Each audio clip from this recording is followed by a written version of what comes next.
La inminencia de la partida de César motivó la aparición de nuevos rumores. Se extendió la habladuría de que un oráculo afirmaba que solo un rey podría derrotar al Imperio Parto. También corrió la noticia de que César iba a ser coronado en todo el Imperio Romano menos en Italia, e incluso que planeaba trasladar la capital a Alejandría o a Troya. En esa atmósfera confusa y tensa aparecieron también algunas pintadas al pie de la estatua de Lucio Bruto, que según la leyenda romana había expulsado a los reyes y fundado la república. Ojalá vivieses. Y al pie de la del propio César, Bruto, por haber expulsado a los reyes, fue el primero en ser nombrado cónsul. Por haber expulsado a los cónsules ha sido la postre nombrado rey. Pero ¿quiénes eran realmente estos instigadores y conjuradores? Un núcleo de 60 senadores, apenas el 7% de la cámara en ese momento. Suetonio cita como cabecillas a Casio y a los parientes Marco y Décimo Bruto. Los tres se habían beneficiado de un modo u otro de la magnanimidad de César. Casio y Marco Bruto habían sido perdonados y cambiaron de bando durante la Primera Guerra Civil. Fueron nombrados prétores por César, que incluso había propuesto a Bruto como cónsul, lo que había irritado al ambicioso Casio, que codiciaba el mismo cargo. En cuanto a Décimo, Cesariano, también había sido recompensado con la pretura y nombrado gobernador de la Galia Cisalpina. No solo eso, como se sabría después, César lo había incluido en la calidad de heredero en su testamento.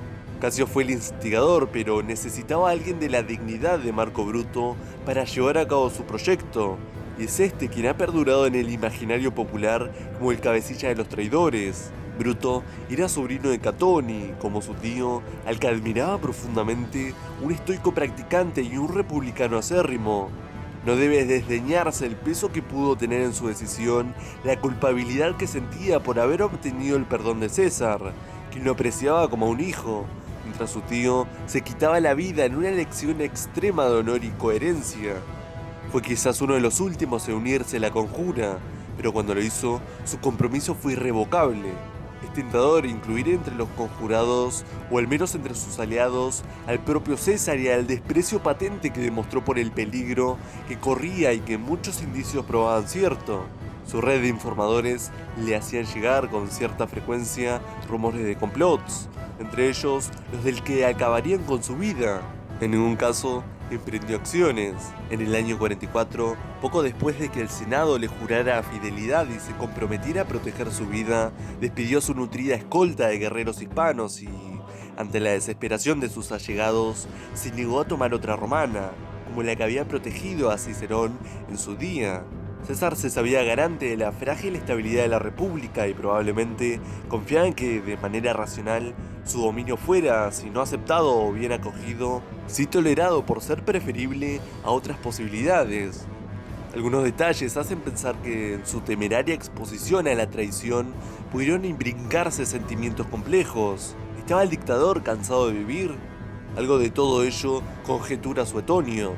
Algunos opinan que prefirió exponerse de una vez a las acechanzas que le amenazaban por todas partes a estar siempre angustiado y en guardia. Hay quienes incluso cuentan que no tenía costumbre de decir que no era interés suyo, tanto como el del Estado, que siguiera vivo, que él había conquistado desde hacía tiempo poder y gloria más que suficientes, pero que el Estado, si a él le sucedía algo, no permanecería en paz. Antes bien, tendría que afrontar unas guerras civiles de naturaleza bastante peor. La fecha finalmente elegida por los conjurados fue el 15 de marzo, aprovechando que el Senado había de reunirse esa mañana, tan solo 3 días antes de la partida de César hacia Oriente. En este punto, historia y leyenda se entreverán para espigar nuevas señales que anunciaran a la víctima lo que iba a acontecer. Si obviamos los fenómenos sobrenaturales que cita Suetonio, tenemos la pesadilla premonitoria de Calpurnia la noche antes del suceso, en la que se vio a sí misma sosteniendo en sus brazos el cuerpo asesinado de César. La turbación de Calpurnia se convirtió en una firme insistencia en que César no acudiera aquella mañana al Senado. Sorprendido por la agitación de su esposa, de natural poco supersticioso, accedió finalmente a enviar una nota a través de Marco Antonio, excusando su ausencia por no encontrarse bien. Antes de que este partiera, sin embargo, hizo su entrada en escena a Décimo Bruto, quien, viendo peligrar la conjura, convenció a César que cambiara de opinión. remarcando la mala impresión que causaría el gesto entre los senadores e instándolo a que al menos acudiera a excusarse en persona. Ambos, César y Bruto, habían cenado juntos la noche anterior en casa de Marco Emilio Lépido. Curiosamente, tras la cena, la conversación había versado sobre cuál era la mejor forma de morir. César, que había estado poco hablador, intervino entonces para decir que para él, la mejor muerte era una repentina e inesperada. Hacia ella se dirigió, desoyendo a Calpurnia, y transportó en una litera hasta el complejo teatral que en tiempos había mandado construir Pompeyo en el Foro, en uno de cuyos edificios estaba programada la reunión. Nomás había abandonado la casa, se personó allí un esclavo que aseguraba aportar una noticia de máxima gravedad para el dictador y al que se dio permiso para guardarlo hasta su retorno. Eso fue en vano. César llegó a media mañana a las inmediaciones del teatro. Su retraso y la consiguiente posibilidad de haber sido descubiertos habían agitado aún más a los conspiradores. Durante el corto trayecto que hubo de recorrer hasta la curia, aún se presentó una última oportunidad de salvación cuando Artemidoro, un profesor griego que tenía relación con Bruto y que, al parecer, estaba al cabo de la conjura, entregó a César un billete, aprestándolo a que lo leyera de inmediato. Apremiado, sin embargo, por otros que ya lo rodeaban, el dictador se limitó a sostenerlo en su mano izquierda, junto a otros pliegos. No lo leyó.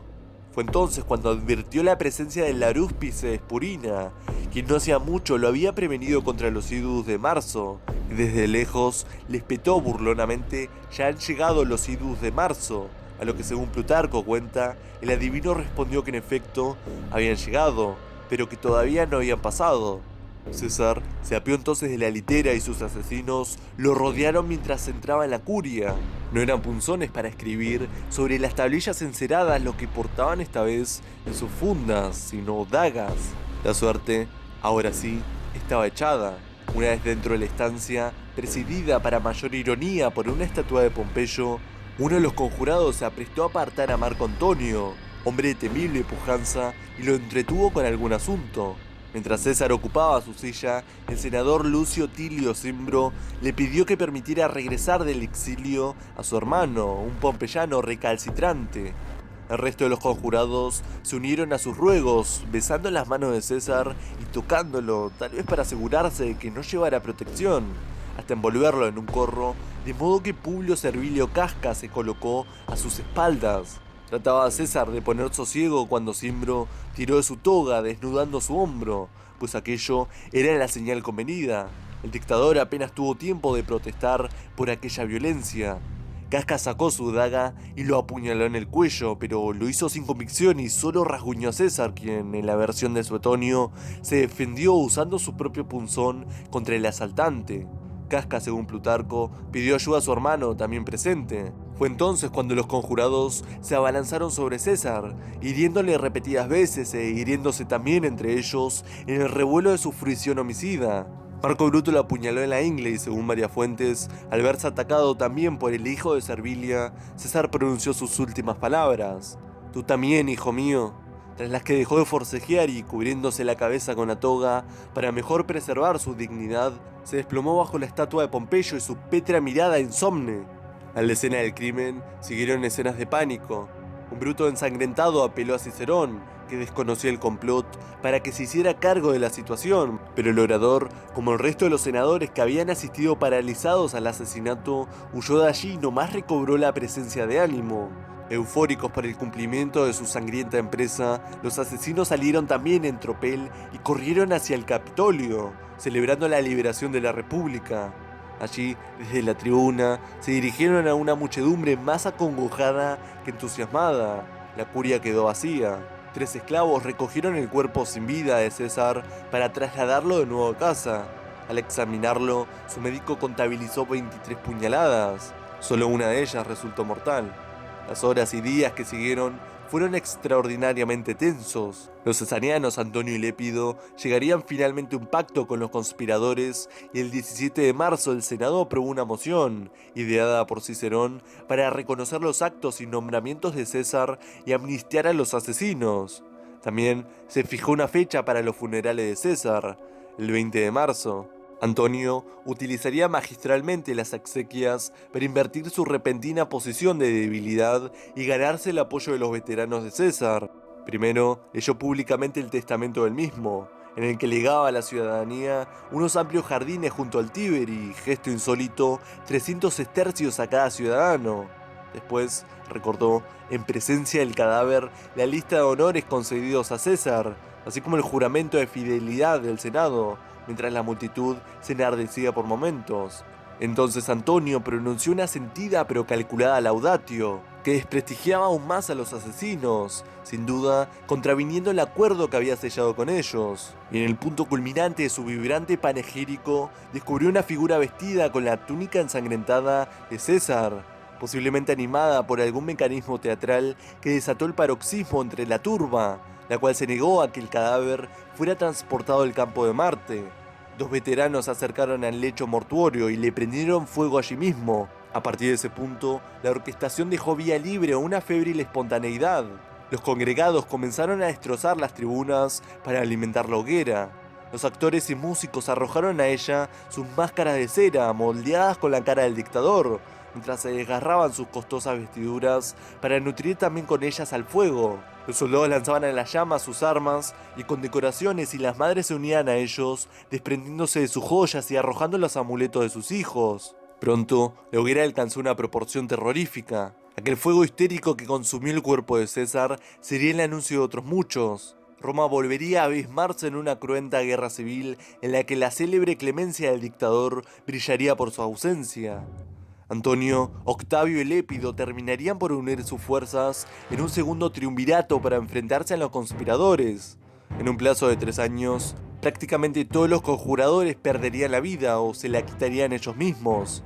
Octavio, aquel muchacho tímido de apariencia frágil, demostraría poseer una determinación implacable y se impondría finalmente a Marco Antonio en la lucha que ambos, derrotados los conjuradores y apartado Lépido, liberarían por la supremacía final.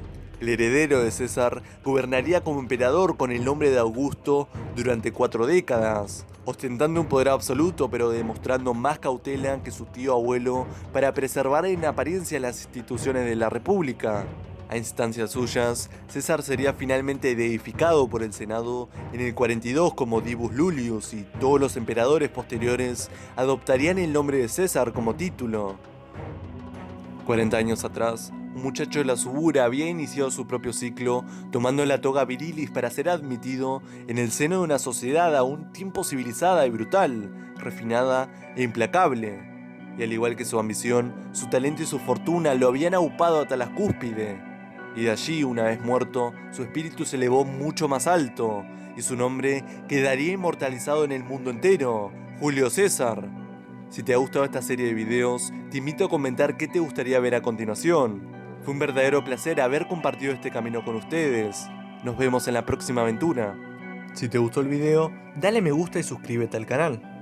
Y a no olvidar, la paideia es eterna.